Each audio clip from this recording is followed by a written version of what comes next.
달빛 아래 사연 한수 채널 구독자 여러분, 오늘도 시청해주셔서 감사합니다. 행복하고 즐거운 시간 되시길 바라며 오늘의 사연 시작하겠습니다. 여름 장마철, 무거운 습기가 인천공항 전체를 감싸고 있었습니다. 유정연은 땀에 젖은 블라우스를 손으로 훑으며 출국 게이트를 향해 천천히 걸었죠. 검은색 캐리어의 바퀴 소리가 대리석 바닥에 규칙적으로 울려 퍼지는 가운데 그녀의 마음은 복잡했습니다. 저녁 후 첫 번째 공식 해외 일정이었어요. 미국 국방안보 포럼에서 평화유지작전 사례 발표를 위한 연사로 초청받은 것은 분명 영광스러운 일이었지만 왠지 모를 불안감이 가슴 한편을 무겁게 짓누르고 있었습니다.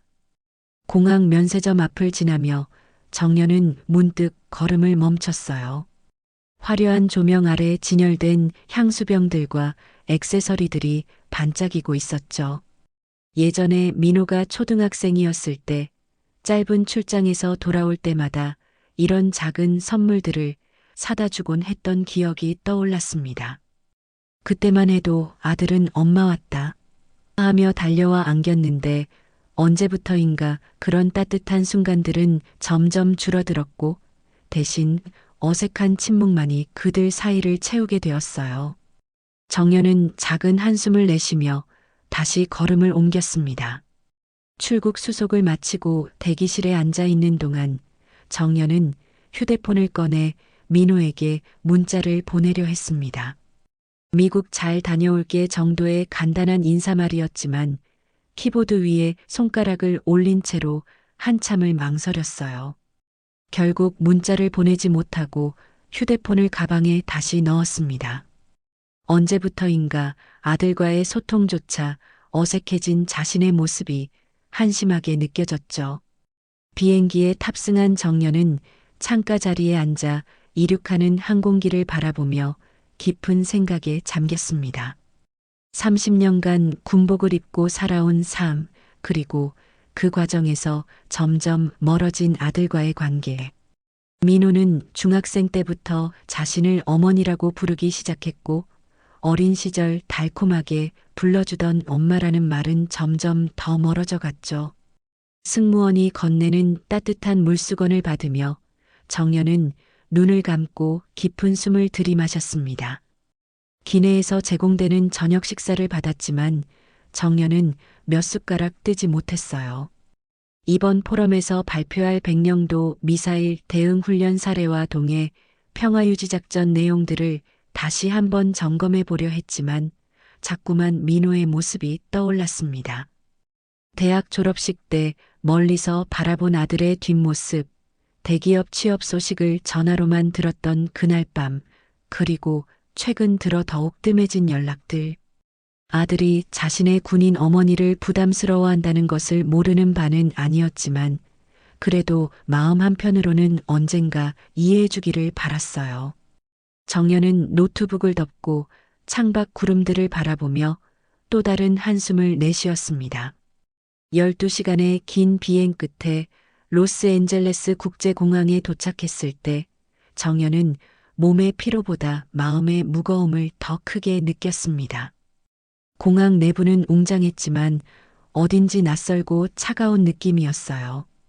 각국에서 온 승객들이 분주히 오가는 모습을 보며 정연은 이곳에서 자신이 얼마나 작은 존재인지 새삼 깨달았습니다.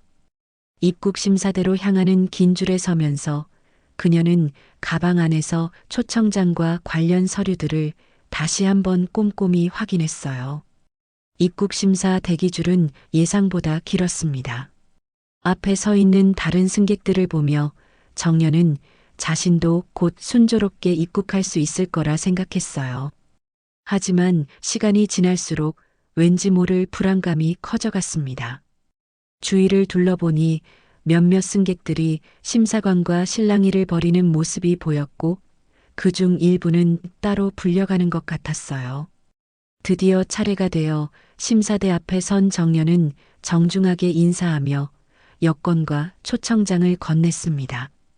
심사관 샌디는 50대 초반으로 보이는 백인 여성이었는데 피곤해 보이는 얼굴로 서류를 받아들고는 꼼꼼히 살펴보기 시작했어요.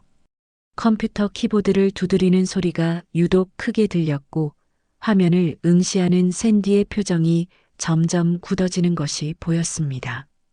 방문 목적이 정확히 뭡니까? 샌디의 목소리에는 처음부터 경계심이 묻어났습니다. 미국 국방안보 포럼에서 평화유지작전 사례 발표를 위해 연사로 초청받았습니다.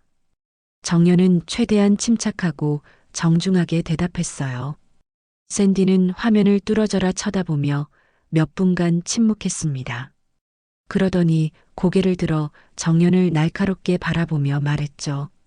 국적 확인이 제대로 되지 않네요. 그리고 이 방문 목적도 상당히 의심스럽습니다. 정연은 순간 당황했지만 목소리를 가다듬으며 말했습니다. 필요한 서류는 모두 준비되어 있어요.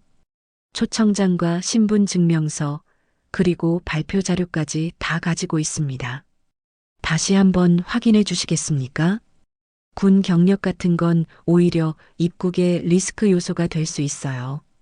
샌디는 냉정하게 말하며 빨간색 스티커 하나를 여권에 붙였습니다. 입국 거부 결정입니다. 저쪽 대기실로 가서 기다리세요. 정연의 머릿속이 하얗게 변했습니다. 30년간 조국을 위해 헌신한 군인이 정식으로 초청받은 국제 행사에 참석하려다 이런 굴욕을 당하다니. 하지만 어쩔 수 없이 지시받은 대기실로 향할 수밖에 없었어요. 공항 대기실 구석진 자리에 앉은 정연은 아직도 믿을 수 없다는 표정으로 상황을 받아들이려 했습니다. 주위에는 비슷한 처지의 다른 승객들이 몇 명 더 앉아 있었고 모두들 지치고 절망적인 표정이었어요. 시계를 보니 벌써 오후 5시가 넘어 있었습니다. 그때 바로 옆자리에 앉은 공항 직원 2명이 나누는 대화가 정연의 귀에 선명하게 들려왔어요. 요즘 여자들이 군대까지 가는 시대라니 참 별일이다. 그러게 말이야. 누가 요즘 엄마가 장군이래? 그 아들이 참 불쌍하겠네. 친구들한테 뭐라고 말하겠어. 그 순간 정연의 가슴이 철렁 내려앉았습니다. 마치 가슴에 비수가 꽂히는 듯한 아픔이 밀려왔어요. 아들 민호의 얼굴이 선명하게 떠올랐고 자신이 그에게 얼마나 부담스럽고 무거운 존재였는지 새삼 깨달았습니다. 정연은 고개를 떨어뜨리며 주먹을 꽉 쥐었어요. 눈가에 맺힌 눈물을 참으려 애쓰며 그녀는 작은 목소리로 중얼거렸습니다. 민호야, 미안하다. 같은 시각 로스앤젤레스 공항에서 차로 30분 거리에 있는 고급 호텔 최상층 VIP 라운지에서는 전혀 다른 분위기가 흘러가고 있었습니다. 장민호는 값비싼 정장을 차려입고 미국 항공사 본사 임원진들과 둘러앉아 있었어요. 테이블 위에는 고급 와인과 정교하게 플레이팅된 에피타이저들이 놓여 있었고 대형 창문 너머로는 로스앤젤레스 시내의 화려한 야경이 펼쳐져 있었습니다. 장 부장님, 이번 아시아 노선 확장 프로젝트 정말 인상적이었어요. 미국 본사 마케팅 디렉터 제임스가 와인잔을 들며 말했습니다. 특히 한국 시장 분석 부분은 우리가 전혀 생각하지 못했던 관점들이 많았죠. 민호는 겸손한 미소를 지으며 고개를 끄덕였어요. 과찬이십니다. 저희 팀이 정말 열심히 준비했거든요. 라운지 안은 부드러운 재즈 음악이 흘러나오고 있었고 서버들이 조용히 오가며 빈 잔을 채워주고 있었습니다. 민호는 이런 자리가 익숙했어요. 대기업 임원으로서 해외 출장을 다니며 이런 비즈니스 미팅을 수없이 경험해 왔거든요. 하지만 오늘만큼은 왠지 마음이 편치 않았습니다. 그런데 장 부장님, 본사 운영총괄 부사장 마이클이 호기심 어린 표정으로 몸을 앞으로 기울였어요. 개인적인 질문 하나 해도 될까요? 한국에서는 보통 가족 배경이 비즈니스에 어떤 영향을 미치나요? 민호의 손이 잠시 멈췄습니다. 무슨 말씀이신지. 아, 별 뜻은 아니고요. 마이클이 웃으며 손을 흔들었어요. 다만 아시아 비즈니스를 이해하려면 문화적 배경도 알아야 한다고 생각해서요. 예를 들어 가족 중에 유명한 분이 계시다거나 그런 건덕지가 있으면 비즈니스에도 도움이 되잖아요. 그런 경우에는 부모라도 뒷조사 들어가야죠. 제임스가 농담조로 말하며 웃었습니다. 요즘 시대에는 컴플라이언스가 중요하니까요. 민호는 어색한 웃음을 지으며 와인잔을 입에 댔어요. 사실 그는 어머니의 존재를 철저히 숨기고 있었습니다. 유정연이 군 장성 출신이라는 사실을 회사 동료들 그 누구도 모르고 있었어요. 대학 시절부터 시작된 일이었죠.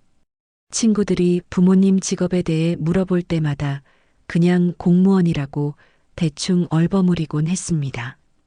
어머니의 군복 입은 모습이 자랑스럽긴 했지만 동시에 부담스럽기도 했어요. 다른 친구들의 평범한 어머니들과 달리 자신의 어머니는 항상 뉴스에 나오는 특별한 존재였거든요. 특히 사회생활을 시작한 후로는 더욱 조심스러워졌습니다. 혹시나 특혜 시비에 휘말릴까봐, 혹시나 어머니의 명성에 누가 될까봐. 저희 가족은 정말 평범해요. 민호가 조심스럽게 말했습니다. 특별할 게 없어서 말씀드릴 것도 없고요. 그때 민호의 휴대폰이 진동했어요. 화면에는 로스앤젤레스 국제공항이라는 번호가 떠 있었습니다. 민호는 이상하다는 표정으로 휴대폰을 바라봤어요. 누가 공항에서 자신에게 연락을 할 이유가 있을까? 잠시만 실례하겠습니다. 민호는 자리에서 일어나 라운지 한쪽 구석으로 이동했어요. 여보세요? 장민호 씨이신가요? 전화기 너머로 공식적인 톤의 여성 목소리가 들려왔습니다. 네, 맞습니다만. 로스앤젤레스 국제공항 입국 관리소입니다. 긴급 연락드릴 일이 있어서요. 혹시 유정연 씨와 어떤 관계이신지 여쭤봐도 될까요? 민호의 심장이 갑자기 빨리 뛰기 시작했어요. 어머니 이름이 나오는 순간 불안한 예감이 밀려왔습니다. 그분이 왜요? 입국 심사에서 문제가 생겨서 현재 대기 중이신데 응급연락처로 귀하의 번호가 등록되어 있어서요. 가족관계가 맞으신지 확인이 필요합니다. 민호는 순간 머릿속이 하얗게 변했어요. 어머니가 미국에 온다는 얘기는 들었지만 입국 심사에서 문제가 생겼다니. 하지만 지금 이 자리에서 어머니와의 관계를 인정할 수는 없었습니다. 뒤돌아보니 미국 임원들이 여전히 담소를 나누고 있었지만 가끔씩 자신을 쳐다보는 시선들이 느껴졌어요. 죄송하지만 민호는 목소리를 낮추며 말했습니다. 잘못 걸린 것 같아요. 그분을 잘 모르거든요. 하지만 여기 기록에는 분명히 정말 모르는 분입니다. 민호는 조금 더 단호하게 말했어요. 아마 동명이인이거나 실수인 것 같네요. 전화를 끄는 민호는 한동안 그 자리에 서 있었습니다. 가슴이 두근거렸고 죄책감이 밀려왔어요.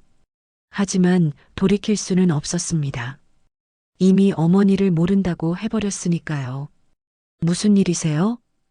마이클이 걱정스러운 표정으로 물어봤습니다. 아, 아무것도 아니에요. 민호는 억지로 웃으며 자리로 돌아왔어요. 스팸 전화였나 봐요. 하지만 민호의 마음은 편치 않았습니다. 어머니가 지금 공항 어딘가에서 혼자 곤란한 상황에 처해 있을 텐데 자신은 여기서 편안하게 와인을 마시고 있다니. 그런데도 어쩔 수 없었어요. 지금까지 쌓아온 모든 것이 무너질 수도 있는 상황이었거든요. 그런데 말씀하신 아시아 시장 확장건, 민호는 화제를 돌리려 애쓰며 말했습니다. 다음 주 프레젠테이션까지 좀 더 보완할 부분이 있을 것 같은데요. 하지만 그의 목소리에는 정과 같은 자신감이 없었어요.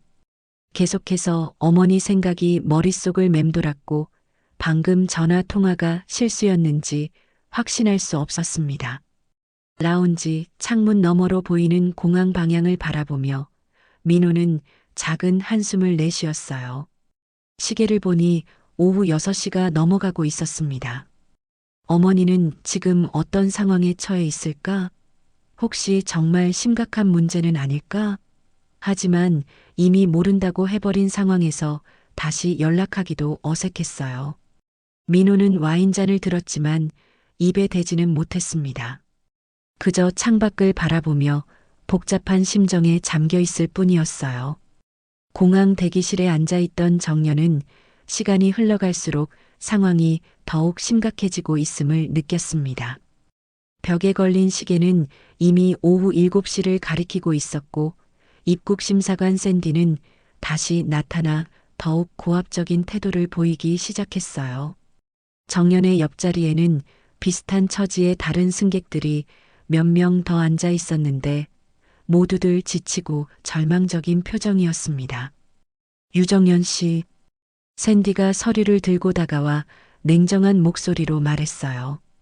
추가 확인 결과 입국 목적에 대한 의구심이 더욱 커졌습니다.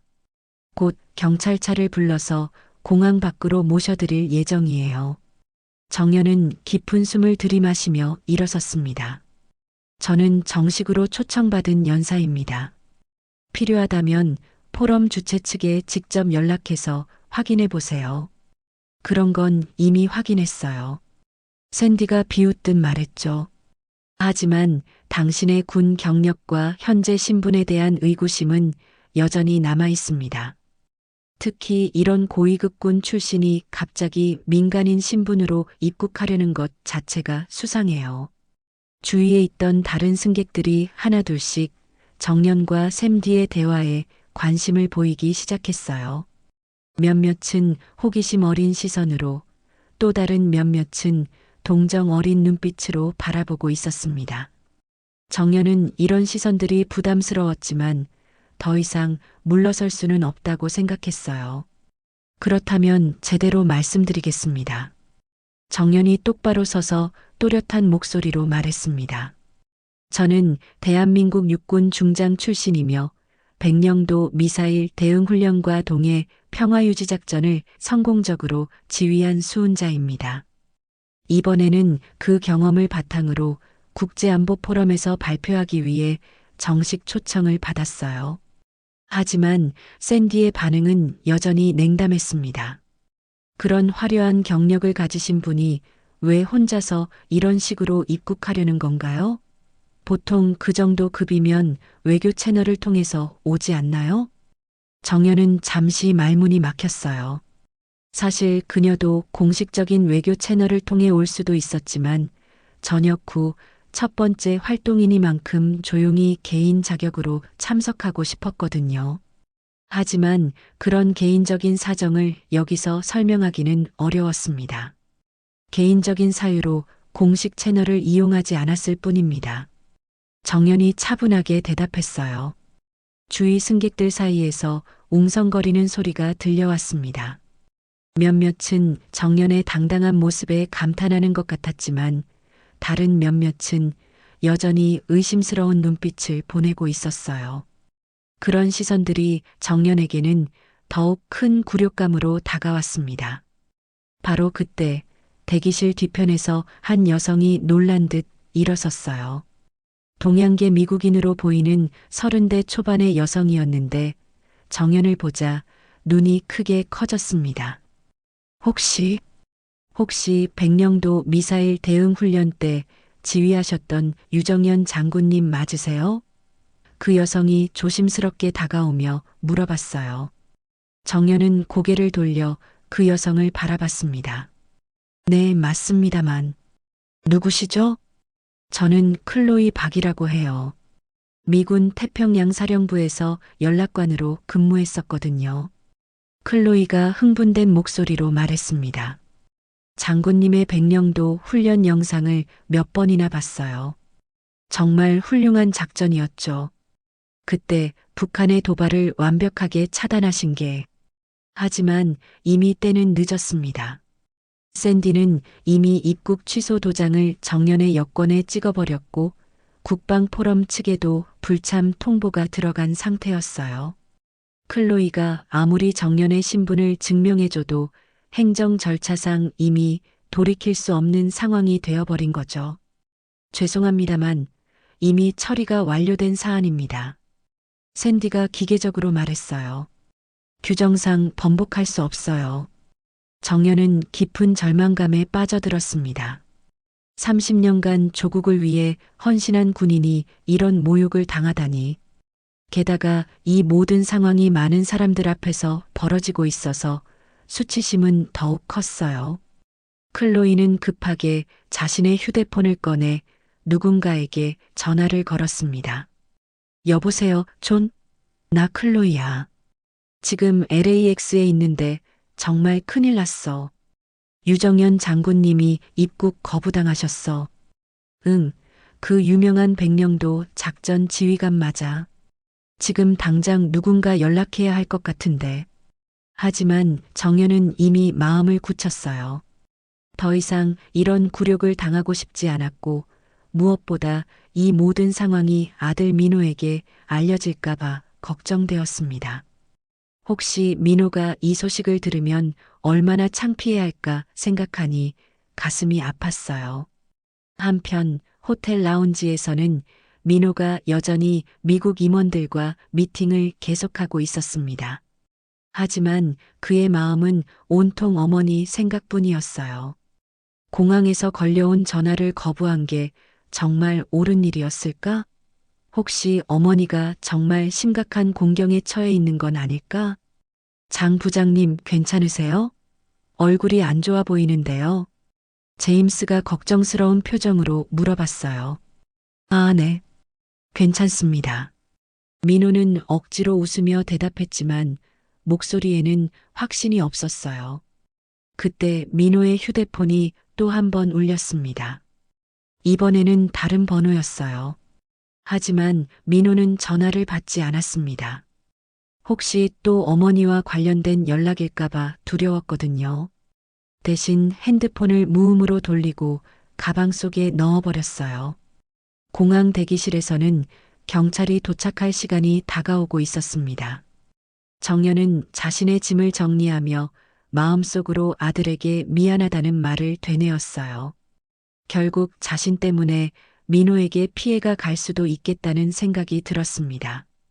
클로이는 여전히 여러 곳에 전화를 걸어 상황을 알리려 애쓰고 있었지만 이미 늦은 시각이라 연락이 잘 닿지 않았어요. 정연은 그런 클로이에게 조용히 말했습니다. 고맙지만 괜찮아요. 이미 엎질러진 물이니까요. 하지만 정연의 마음속에는 아직 포기할 수 없는 마지막 카드가 하나 남아 있었습니다. 주머니 속 위성 직통 전화기. 하지만 그것을 사용하는 순간 정말 돌이킬 수 없는 일이 벌어질 거라는 것을 알고 있었어요. 공항 대기실의 시계가 오후 8시를 가리키고 있을 때 드디어 경찰관 2명이 나타났습니다. 한 명은 중년의 백인 남성이었고 다른 한 명은 젊은 히스패닉 여성이었어요. 그들은 정연에게 다가와 정중하지만 단호한 목소리로 말했습니다. 유정연 씨, 입국 거부 결정에 따라 즉시 공항을 떠나셔야 합니다. 중년 경찰관이 공식적인 톤으로 말했어요. 여권과 탑승권을 회수하겠습니다. 정연은 천천히 일어서며 가방에서 여권을 꺼냈습니다. 그런데 그 순간 클로이가 급하게 끼어들었어요. 잠깐만요. 이분은 정말 중요한 분이에요. 한국의 저명한 장군 출신이시고 이번에 공식 초청을 받아서 오신 거라고요. 클로이가 다급하게 설명했습니다. 하지만 경찰관들은 이미 정해진 절차를 따를 뿐이었어요. 죄송하지만 이미 입국관리소에서 결정된 사항입니다. 항의가 있으시면 정식 채널을 통해 해주세요. 정연은 조용히 여권을 건네려 했습니다. 하지만 그 순간 주머니 속에서 작은 위성 전화기가 손에 닿았어요. 그것은 특별한 임무 수행 중에만 사용하는 긴급 연락망이었습니다. 정연은 잠시 망설였어요. 이것을 사용하는 순간 정말 큰 파장이 일어날 거라는 것을 알고 있었거든요. 샌디가 승리한 듯한 표정으로 다가왔습니다. 이제 여권을 회수하겠습니다. 그리고 다음 한국행 항공편으로 즉시 출국하셔야 해요. 정연은 여권을 건네는 대신 주머니에서 위성 전화기를 꺼냈습니다. 주위 사람들이 그 작고 특수한 모양의 기기를 보며 궁금해하는 눈빛을 보냈어요. 정연은 깊은 숨을 들이마시고 단 하나의 번호를 눌렀습니다. 전화벨이 2번 울린 후 익숙한 목소리가 들려왔어요. 유정연, 무슨 일이야? 상대방은 영어로 말했지만 목소리에는 즉시 긴장감이 배어 있었습니다. 미카엘, 나야. 정연이 차분하면서도 단호한 목소리로 대답했어요. 지금 로스앤젤레스 공항에서 좀 곤란한 상황에 처해 있어. 부탁 하나만 하고 싶어. 전화기 너머로 잠시 침묵이 흘렀습니다. 미카엘 제라드는 미국 연방항공청 부청장이자 정연과 함께 여러 국제 평화유지 작전에 참여했던 오랜 동료였어요. 그들은 이라크와 아프가니스탄에서 함께 작전을 수행하며 서로의 목숨을 구해준 적도 있었습니다. LAX야? 지금 무슨 상황인지 설명해봐. 미카엘의 목소리가 진지해졌어요. 입국 심사에서 거부당했어. 국방포럼 연사 초청을 받고 왔는데 심사관이 내 신분을 의심하고 있어. 정연이 간략하게 상황을 설명했습니다. 주위에 있던 경찰관들과 샌디 그리고 다른 승객들이 모두 정연의 전화 통화를 주목하고 있었어요. 위성전화기라는 특수한 기기 때문에 모든 사람들의 시선이 그녀에게 집중되었습니다. 잠깐만, 유정연. 너 지금 공개된 장소에서 그 전화기 사용하고 있는 거야? 미카엘이 놀란 목소리로 물었어요. 어쩔 수 없어. 다른 방법이 없었어. 정연의 목소리에는 결연함이 배어 있었습니다. 전화기 너머로 키보드 타이핑 소리가 들려왔어요. 미카엘이 급하게 상황을 확인하고 있는 것 같았습니다. 약 30초 후 그의 목소리가 다시 들려왔어요. 알겠어. 지금 즉시 조치하겠어. 미카엘의 목소리는 이제 완전히 공식적인 톤으로 바뀌어 있었습니다. 유정연, 너는 그 자리에서 움직이지 마. 5분 후에 상황이 바뀔 거야. 전화를 끄는 정연은 위성 전화기를 다시 주머니에 넣었어요. 주위 사람들은 여전히 궁금한 표정으로 그녀를 바라보고 있었습니다. 그게 뭐였죠? 샌디가 의심스러운 눈빛으로 물어봤어요. 곧 알게 될 거예요. 정연이 조용히 대답했습니다. 정확히 3분 후 공항 전체에 긴급 방송이 울려 퍼지기 시작했어요. 모든 승객과 직원 여러분께 알려드립니다. 현재 공항 보안 등급이 최고 단계로 상향 조정되었습니다. 모든 항공편 운항이 일시 중단되며 긴급 보안 점검이 실시될 예정입니다.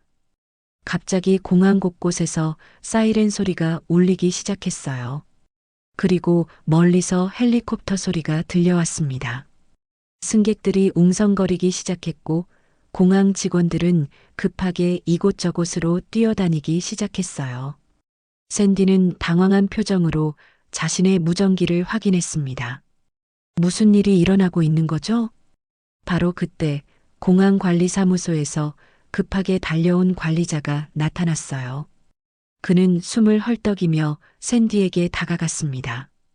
샌디, 지금 즉시 유정연 씨의 입국 절차를 재검토해야 해요. 연방항공청에서 직접 연락이 왔어요. 뭐라고요? 샌디가 믿을 수 없다는 표정으로 물어봤어요. 지금 당장 처리 현황을 보고하라고 해요. 그리고 모든 관련 서류를 즉시 상급자에게 보고하라고 하네요. 정연은 이 모든 상황을 조용히 지켜보고 있었습니다. 사실 그녀도 이 정도까지 일이 커질 줄은 몰랐어요. 미카엘이 이렇게 큰 조치를 취할 줄은 예상하지 못했거든요. 클로이가 정연에게 다가와 놀란 표정으로 말했어요. 장군님, 도대체 누구에게 전화하신 거예요? 정연은 작은 미소를 지으며 대답했습니다. 오랜 친구에게요. 하지만 정연의 마음은 복잡했어요. 이런 큰 소동이 벌어지면 분명 언론의 관심을 끌 것이고, 그렇게 되면 민호에게도 영향이 갈 수밖에 없었거든요.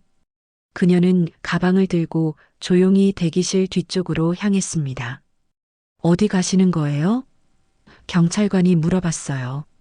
돌아가려고요. 정연이 담담하게 대답했습니다. 이미 충분히 소란을 피웠네요. 하지만 이미 상황은 정연의 통제를 벗어나 있었어요.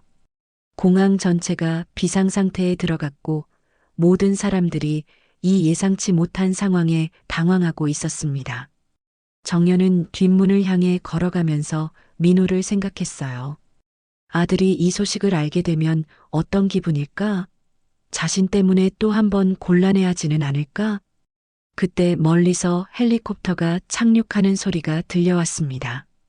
호텔 라운지에서 비즈니스 미팅을 계속하던 민호는 갑자기 창밖에서 들려오는 헬리콥터 소리에 고개를 들었습니다. 로스앤젤레스 시내 상공을 여러 대의 헬기가 공항 방향으로 날아가고 있었어요. 뉴스 헬기 같아 보이기도 했고 정부 기관 소속 같아 보이기도 했습니다. 무슨 일일까요? 제임스가 창밖을 바라보며 궁금해했어요. 마이클이 자신의 스마트폰을 확인하더니 놀란 표정을 지었습니다.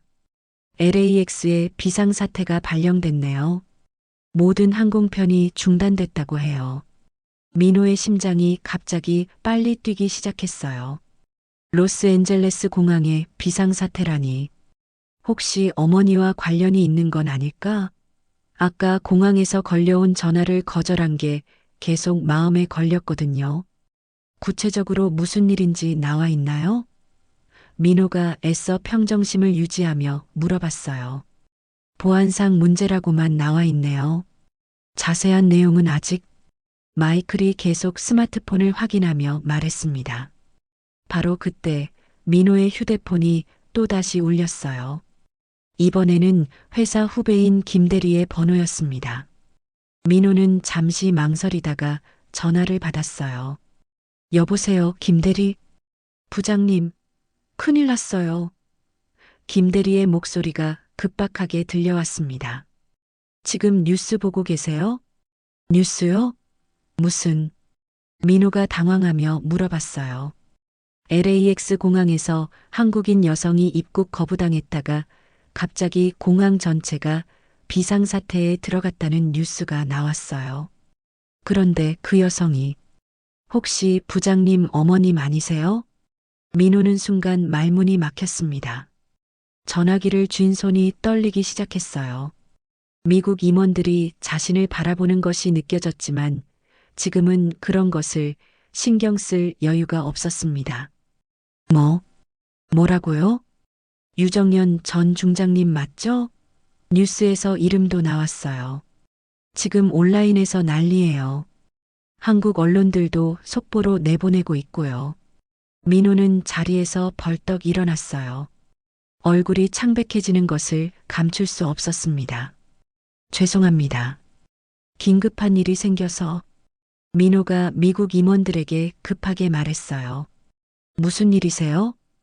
마이클이 걱정스러운 표정으로 물어봤습니다. 민호는 잠시 망설였습니다. 하지만 이제 더 이상 숨길 수 없을 것 같았어요. 뉴스까지 나왔다면 곧 모든 것이 드러날 테니까요. 사실은 민호가 떨리는 목소리로 말하기 시작했어요. LAX에서 문제가 생긴 그 한국인 여성이 제 어머니입니다. 라운지 안이 순간 조용해졌습니다. 제임스와 마이클이 놀란 표정으로 민호를 바라봤어요. 어머니가 장군 출신이라고 하셨나요? 마이클이 조심스럽게 물어봤습니다. 네. 대한민국 육군 중장 출신이에요. 민호가 고개를 숙이며 말했어요. 죄송합니다. 지금까지 말씀드리지 못해서. 제임스가 자신의 태블릿을 꺼내 뉴스를 검색하기 시작했어요. 곧 그의 얼굴에 놀라움이 번졌습니다. 이분이 정말 유명한 분이네요. 백령도 미사일 대응 훈련, 동해 평화유지 작전. 와, 정말 대단한 경력이에요. 민호는 더 이상 참을 수 없었어요. 어머니가 지금 공항에서 공경에 처해 있는데 자신은 여기서 편안하게 앉아 있을 수가 없었습니다. 정말 죄송하지만 지금 당장 공항으로 가봐야 할 것 같아요. 민호가 가방을 챙기며 말했어요. 물론이죠. 가족이 우선이에요. 마이클이 이해한다는 표정으로 말했습니다. 필요하면 저희가 도와드릴 수 있는 것도 있을 텐데요. 고맙습니다. 하지만 이건 제가 해결해야 할 문제예요. 민호가 급하게 엘리베이터로 향했어요. 호텔에서 공항까지 가는 택시 안에서 민호는 계속해서 뉴스를 확인했습니다. 온라인 뉴스 사이트마다 어머니 관련 기사들이 실시간으로 올라오고 있었어요. 댓글들도 수백 개씩 달리고 있었고 대부분은 미국 입국관리소의 처사에 대해 비판하는 내용들이었습니다. 한국의 영웅을 이런 식으로 대하다니 국제적 망신이다. 미국 정부는 사과해야 한다. 민호는 이런 댓글들을 보며 가슴이 아팠어요. 어머니가 얼마나 자랑스러운 분인지 이제야 제대로 깨닫고 있었습니다. 그동안 자신이 얼마나 어리석었는지도요.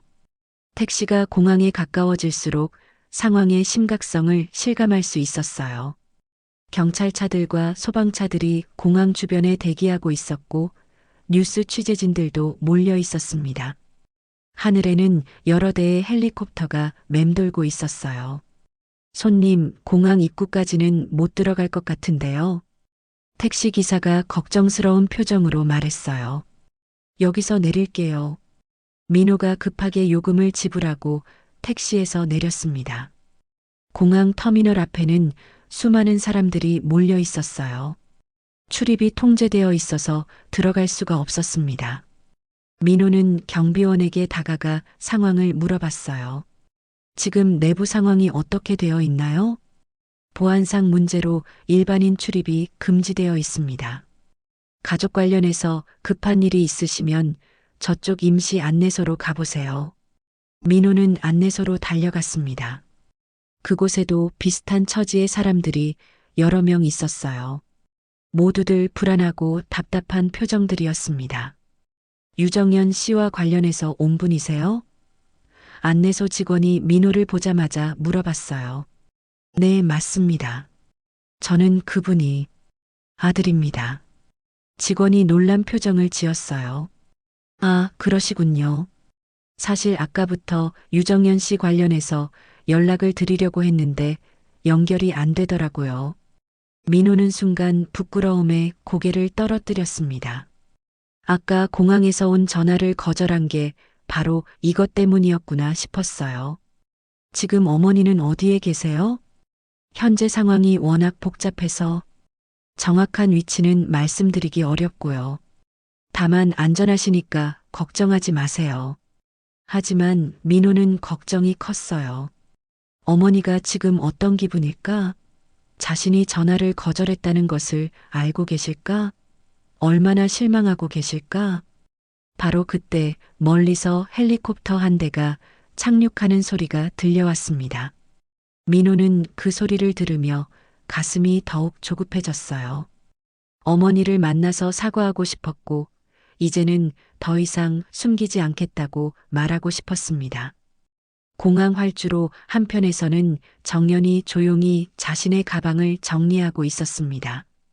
헬리콥터가 착륙한 후 나타난 연방항공청 고위 관계자들이 그녀에게 정중하게 사과하며 모든 문제가 해결되었다고 말했지만 정연의 마음은 이미 굳어져 있었어요. 너무 많은 소동이 벌어졌고 이 모든 일이 언론에 알려지면서 민호에게도 영향이 갈 것이 분명했거든요. 장군님, 정말 죄송합니다. 공항관리소장이 다시 한번 고개를 숙이며 말했어요. 이런 일이 발생한 것에 대해 깊이 사과드립니다. 지금이라도 정상적인 입국 절차를 진행해 드리겠습니다. 하지만 정연은 고개를 저었어요. 괜찮습니다. 이미 충분히 큰 소동이 벌어졌네요. 그냥 돌아가는 게 나을 것 같아요.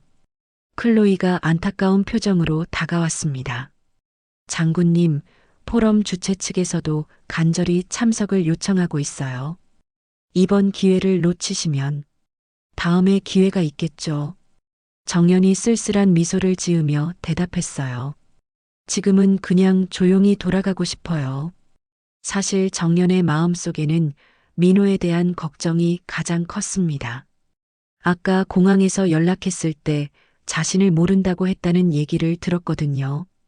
아들이 자신 때문에 얼마나 곤란했을지, 그리고 지금 이런 뉴스가 나오면서 얼마나 당황하고 있을지 생각하니 가슴이 아팠어요. 정연은 터미널 뒤쪽 직원 전용 출구로 향했습니다. 언론과 구경꾼들을 피해 조용히 나가려는 거였어요. 하지만 그녀가 출구에 도착했을 때 멀리서 누군가 뛰어오는 모습이 보였습니다. 어머니, 그 목소리를 듣는 순간 정연의 발걸음이 멈췄어요.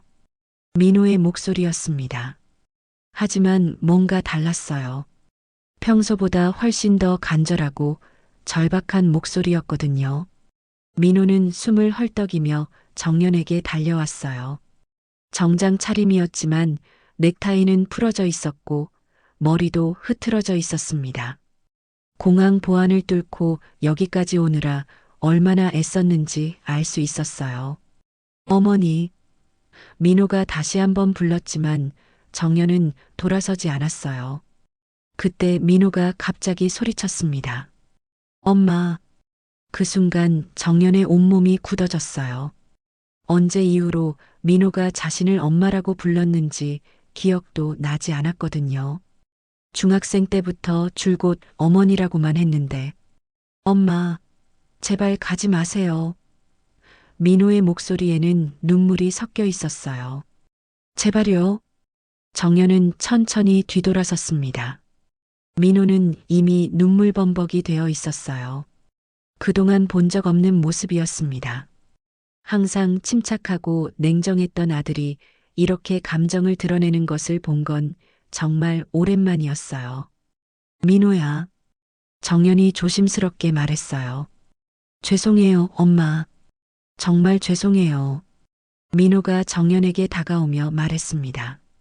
아까 공항에서 전화 왔을 때 저 정말 바보 같았어요. 엄마를 모른다고 했어요. 정연의 가슴이 찡했어요. 아들이 얼마나 힘들었을지 이해할 수 있었거든요. 괜찮아. 내 입장도 이해해. 정연이 부드럽게 말했어요. 아니에요.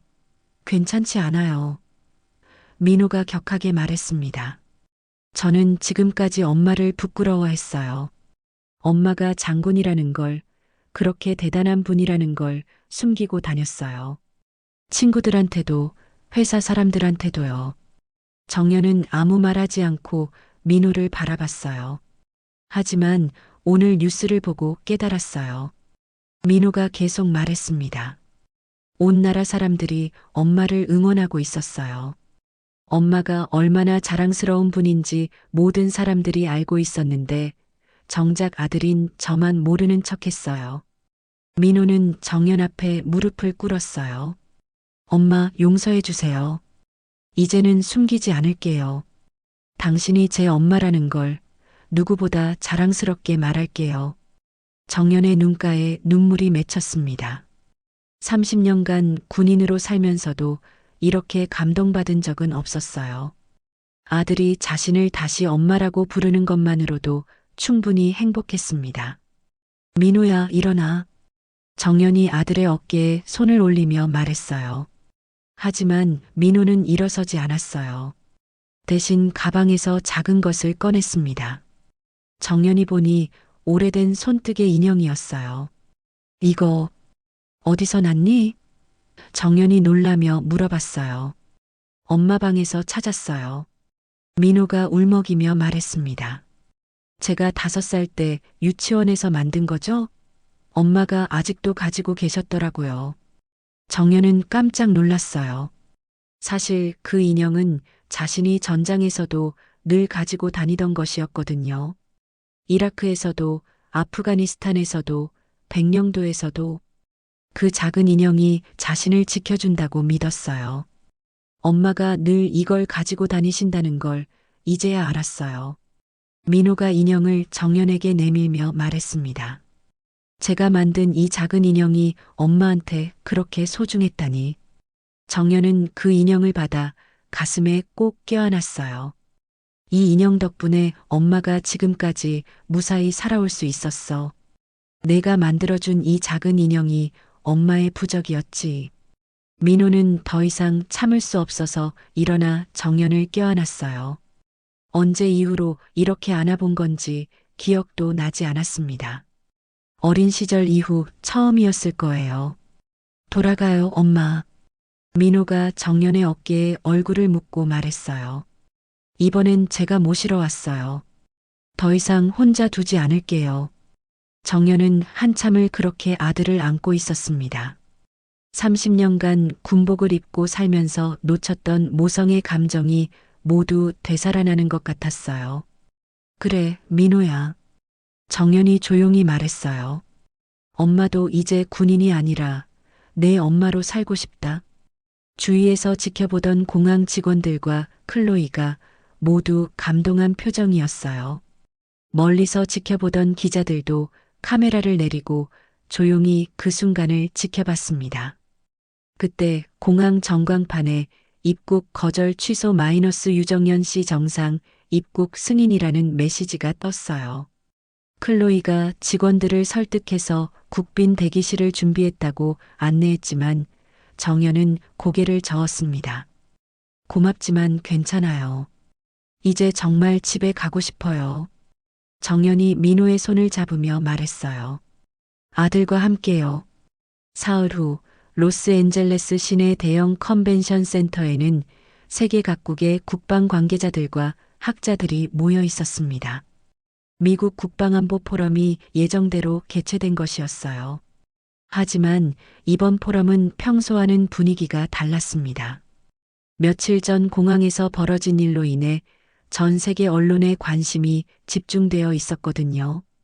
컨벤션 센터 로비에는 각국 언론사 기자들이 몰려 있었고 보안 요원들도 평소보다 훨씬 많이 배치되어 있었어요. 모든 사람들이 한 사람의 등장을 기다리고 있었습니다. 오후 2시 드디어 정연이 나타났습니다. 하지만 사람들이 예상했던 모습과는 달랐어요. 평소 입던 정장이나 군복 대신 정연은 깔끔하고 우아한 한복을 입고 있었습니다. 연한 하늘색 저고리에 진한 남색 치마를 입은 모습이 매우 인상적이었어요. 그리고 그녀의 옆에는 민호가 서 있었습니다. 민호 역시 정중한 정장 차림이었지만 무엇보다 그의 표정이 달라 보였어요. 며칠 전까지만 해도 어딘지 어색하고 부담스러워했던 모습과는 완전히 다른 자랑스럽고 당당한 표정이었거든요. 장군님, 오늘 한복을 입고 오신 특별한 이유가 있나요? 한 기자가 질문했어요. 정연은 잔잔한 미소를 지으며 대답했습니다. 오늘은 군인 유정연이 아니라 한 사람의 어머니로서 이 자리에 서고 싶었어요. 그리고 우리나라의 아름다운 전통 의상을 세계에 알리고 싶기도 했고요. 민호가 어머니의 말에 고개를 끄덕이며 자랑스러운 표정을 지었어요. 어머니께서 이런 모습으로 서 계신 것이 정말 자랑스럽습니다. 로비에 있던 사람들이 그 모습을 보며 감탄했어요. 모자가 함께 서 있는 모습이 매우 자연스럽고 따뜻해 보였거든요.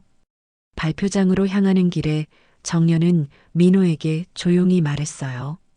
긴장되니? 아니에요. 민호가 확신에 찬 목소리로 대답했습니다. 엄마와 함께라면 뭐든 할 수 있을 것 같아요. 발표장에 들어서자 약 500명의 청중들이 기다리고 있었어요. 각국의 국방장관들, 군 간부들, 학자들, 그리고 언론 관계자들까지 모든 시선이 정연과 민호에게 집중되었습니다. 사회자가 정연을 소개하기 시작했어요. 백령도 미사일 대응 훈련과 동해 평화유지작전을 성공적으로 지휘하신 유정연 전 중장님을 모시겠습니다. 청중들의 박수가 터져 나왔어요. 하지만 정연은 단상에 혼자 오르지 않았습니다. 민호의 손을 잡고 함께 올라간 거예요. 마이크 앞에 선 정연은 잠시 청중들을 둘러보았습니다. 그리고 민호를 바라보며 미소를 지었어요. 민호도 어머니를 향해 격려의 미소를 보냈습니다. 안녕하세요. 유정연입니다. 정연이 차분한 목소리로 말을 시작했어요. 먼저 며칠 전 공항에서 벌어진 일로 많은 분들께 걱정을 끼쳐드린 점 사과드립니다. 청중들이 조용히 경청했어요. 저는 30년간 군복을 입고 살면서 많은 작전을 지휘했습니다. 백령도에서, 동해에서, 그리고 해외 평화유지작전에서도 말이죠. 그 모든 작전들이 성공적이었다고 평가받고 있어요. 정연이 계속 말했습니다. 하지만 군인으로서는 성공했을지 모르지만 어머니로서는 많은 실패를 했다고 생각했습니다. 정연의 목소리에 감정이 실렸어요. 아들과의 관계에서 말이죠. 청중들이 더욱 집중해서 들었어요. 이런 개인적인 이야기를 공개석상에서 하는 것은 매우 용기 있는 일이었거든요. 제 아들은 오랫동안 저를 부담스러워했어요. 다른 친구들의 평범한 어머니들과 달리 항상 뉴스에 나오는 특별한 어머니가 부담스러웠을 거예요. 정연이 민호를 바라보며 말했습니다. 그래서 저를 엄마가 아닌 어머니라고 부르기 시작했죠. 민호의 눈가에 눈물이 맺혔어요. 하지만 며칠 전 제가 가장 힘들었던 순간에 이 아들이 달려와 저를 엄마라고 불러주었어요. 정연의 목소리가 떨렸습니다. 그 순간 깨달았습니다. 제가 실패한 것이 아니었다는 걸요. 청중들이 숨죽여 들었어요. 군인으로서의 성공보다 어머니로서 아들에게 인정받는 것이 더 큰 승리였습니다. 정연이 또렷하게 말했어요. 그리고 오늘 그 승리를 여러분과 함께 나누고 싶어서 이 자리에 섰습니다. 그때 청중석에서 한 사람이 일어섰어요. 바로 연방항공청 부청장 미카엘 제라드였습니다. 그는 정연을 향해 경례를 보냈어요. 유정연 장군님께 경의를 표합니다. 미카엘이 큰 목소리로 말했습니다. 그 순간 청중석 곳곳에서 사람들이 일어나기 시작했어요. 각국의 장성들, 국방장관들, 학자들이 모두 일어나 정연에게 경례를 보냈습니다. 군인이 아닌 사람들도 일어나 박수를 보냈어요. 민호는 그 광경을 보며 더 이상 눈물을 참을 수 없었어요. 어머니가 얼마나 존경받는 분인지, 자신이 얼마나 자랑스러운 아들인지 온몸으로 느꼈거든요. 정연은 경례를 받으며 깊이 고개를 숙였어요. 그리고 민호의 손을 꼭 잡았습니다. 박수는 한참 동안 계속되었어요. 그 박수 소리 속에서 정연과 민호는 서로를 바라보며 미소를 지었습니다. 이제는 정말로 어머니와 아들이 된 것 같았어요. 발표가 끝난 후 많은 사람들이 정연과 민호에게 다가와 축하 인사를 건넸어요. 특히 각국의 여성 군인들이 정연에게 깊은 존경의 뜻을 표했습니다. 장군님, 정말 감동적인 발표였어요. 클로이가 다가와 말했어요. 앞으로도 이런 활동을 계속하실 건가요? 정연은 민호를 바라보며 대답했어요. 이제는 군인 유정연이 아니라 민호의 엄마로 살아가려고 해요. 하지만 필요하다면 언제든 이런 자리에 서겠어요. 아들과 함께요. 민호가 고개를 끄덕이며 말했어요. 앞으로는 제가 엄마를 도와드릴게요. 더 이상 숨지 않고 자랑스럽게요. 인천공항 도착 로비에는 예상보다 많은 사람들이 기다리고 있었습니다.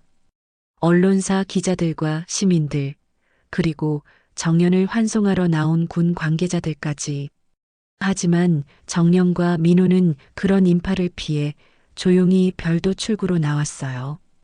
더 이상 큰 소동을 원하지 않았거든요. 공항 밖에는 민호가 직접 운전해온 차가 기다리고 있었어요. 검은색 세단이었는데 평소 민호가 회사에서 사용하던 차였습니다. 정연은 조수석에 앉으려 했지만 민호가 정중하게 뒷문을 열어주었어요. 엄마, 뒤에 앉으세요. 더 편하실 거예요. 민호가 살짝 미소를 지으며 말했습니다. 괜찮아, 앞에 앉을게. 정연이 대답했지만 민호는 고집을 부렸어요. 제가 엄마를 모시고 가는 거예요. 뒤에 앉아주세요. 민호의 목소리에는 진심이 담겨 있었어요. 결국 정연은 뒷자리에 앉았습니다. 민호가 운전석에 앉으며 룸미러로 어머니를 바라봤어요. 집으로 바로 갈까요? 아니면 어디 들르고 싶은 곳 있으세요? 민호가 물어봤어요. 집으로 가자. 너무 피곤해. 정연이 창밖을 바라보며 말했습니다. 차가 움직이기 시작했어요. 공항에서 나와 고속도로에 진입하자 창밖으로 서울의 익숙한 풍경들이 보이기 시작했습니다. 오랜만에 보는 고향의 모습이었어요. 한동안 둘 다 말이 없었습니다. 라디오에서는 잔잔한 음악이 흘러나오고 있었고 차 안은 편안한 침묵으로 가득했어요. 정연은 며칠간의 피로가 몰려오는 것을 느꼈습니다. 엄마, 민호가 조심스럽게 말을 꺼냈어요. 그동안 정말 죄송했어요. 무슨 말이니? 정연이 고개를 들어 물어봤어요. 엄마를 부끄러워했던 것이요. 친구들한테도 회사 사람들한테도 엄마 이야기를 제대로 안 했잖아요.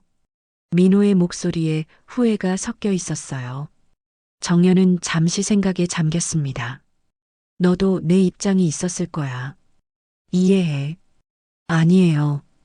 변명의 여지가 없어요. 민호가 단호하게 말했습니다. 다른 사람들은 모두 엄마를 존경하고 있었는데 정작 아들인 저만 외면하고 있었어요. 차가 한강을 지나가고 있었어요. 강물이 햇살에 반짝이며 흘러가는 모습이 아름다워 보였습니다. 정연은 그 풍경을 바라보며 말했어요. 민호야, 사실 엄마도 많이 힘들었어. 너와 멀어지는 게. 민호가 룸미러로 어머니를 바라봤어요. 군인으로 살면서 많은 것들을 포기해야 했거든. 너와 함께 할 시간도 평범한 엄마로 살 기회도. 정연의 목소리가 조금씩 작아졌어요. 그런데 내가 점점 멀어지니까 내가 뭘 위해 이렇게 사는지 모르겠더라. 민호는 잠시 차를 길가에 세웠어요. 그리고 뒤돌아 어머니를 바라봤습니다. 엄마, 저 때문에 그렇게 힘드셨어요? 힘든 게 아니라 그냥 아쉬웠지. 정연이 작은 미소를 지으며 말했어요. 내 아들이 나를 자랑스러워해줬으면 좋겠다는 생각이 많이 들었어. 민호의 눈가에 다시 눈물이 맺혔어요. 앞으로는 제가 엄마를 자랑스럽게 말할게요. 회사에서도 친구들한테도 누구한테든지요. 고마워, 민호야. 정연이 아들의 어깨에 손을 올렸어요. 차가 다시 움직이기 시작했습니다. 이제 집이 가까워지고 있었어요. 민호가 사는 아파트 단지가 아니라 정연이 혼자 살고 있는 집으로 가는 길이었습니다. 엄마, 오늘 저녁은 제가 해드릴게요. 민호가 갑자기 말했어요. 너가 요리를 할 줄 아니? 정연이 놀라며 물어봤어요. 최근에 배웠어요. 혼자 살다 보니까 필요해서요. 민호가 웃으며 대답했습니다. 엄마가 좋아하실 만한 메뉴로 준비해 볼게요.